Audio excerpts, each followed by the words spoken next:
qu'avec mon père, le voyageur, j'ai appris à regarder les hommes et la nature afin de comprendre la nature des hommes.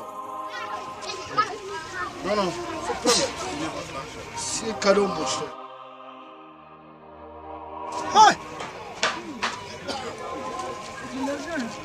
Mais, monsieur, vous êtes malade, hein? Monsieur le politicien au gros ventre, ma conscience n'est pas à vendre. Comment puis-je espérer un changement si pour voter, je prends ton argent? Accepter tes offrandes pendant les élections, c'est contribuer à instaurer un pouvoir de corruption. Il paraît que pour un gouvernant corrupteur, un peuple corrompu n'a point de revendication. Il assiste et assume sans hausser de ton. Monsieur le politicien au gros ventre, je ne changerai pas mon vote contre une donation et confisquer l'avenir de ma nation. Monsieur le politicien au gros ventre, ma conscience n'est pas à vendre.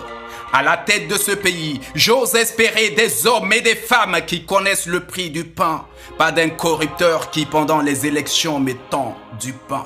Je veux donner ma voix à ceux qui n'ignorent pas ma réalité et non à des hommes qui, seulement pendant les campagnes, s'intéressent à nos localités. Je veux des leaders, des visionnaires, pas ceux qui démarchent ma conscience. Je veux un homme ou une femme qui a une stratégie, des valeurs, des idées, une équipe, un programme, un projet de société et non un homme qui n'a que sa poche pour acheter nos voix.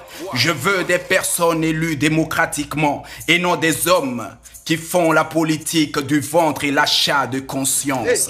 Monsieur le politicien au gros ventre, l'argent aboie, la conscience passe.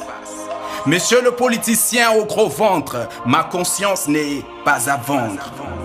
Faire de la politique avec de l'argent, c'est freiner ce pays et son développement. Monsieur le politicien au gros ventre, moi, ma conscience n'est pas à vendre. Tu feras un bon commerçant avec ton argent. Avec ton argent, un mauvais politicien. Tu vas mourir de faim. Je t'assure, tu vas mourir de faim. On y va, on y va.